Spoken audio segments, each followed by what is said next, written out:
আল্লাহর কাছে সবচেয়ে প্রিয় আমল কোনটা জানেন ভাই? সবচেয়ে পছন্দের আমল হলো আমাদের আল্লাহ সবচেয়ে খুশি হন যদি বান্দা কোনো আমল, কোনো ভালো কাজ কন্টিনিউয়াসলি করে যায়, নিয়মিত করে। এই আমলটা আল্লাহ অনেক পছন্দ করে। একজনের রমজানে কোরআন এক খতম দিছে, মাশাআল্লাহ, প্রতিদিন এক পারা পড়ে পড়ে 30 দিনে 30 পারা খতম দিয়ে ফেলছে, কিন্তু রমজানের পরে আর উনি কোরআন হাতে ছুঁয়েও দেন, ধরেও দেখেন নাই। আরেকজন রমজান ভরে কোরআন খতম দিতে পারেন নাই, প্রতিদিন পড়ছে, মাশাআল্লাহ, 2-5 পৃষ্ঠা করে পড়ছে। রমজানের পরেও সে কোরআন পড়ছে, হয়তো রমজানের মতো এত বেশি পড়তে পারে নাই, রমজান ইবাদতের মাস হিসাবে একটু বেশি পড়বে, এটাই স্বাভাবিক।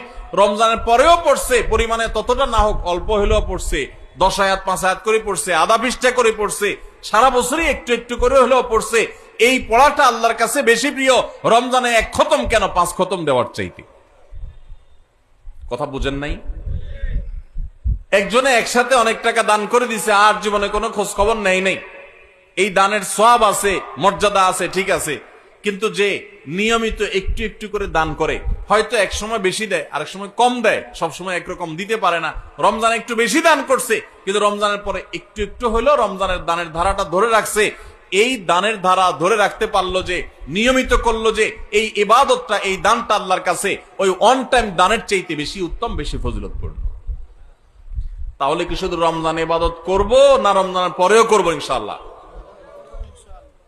আওয়াজে তো আস্তে আস্তে ব্যাপার কি? আপনারা নিয়তি করে দিয়েছেন না ভাই আবার রমজানের আগে আর মসজিদে ঢুকতেছি না, এরকম নাকি? আল্লাহ আমাদের সবাইকে 12 মাসে মুসল্লি হওয়ার তৌফিক দান করুন। আল্লাহ আমাদের সবাইকে খাঁটি মুসলমান হওয়ার তৌফিক দান করুন।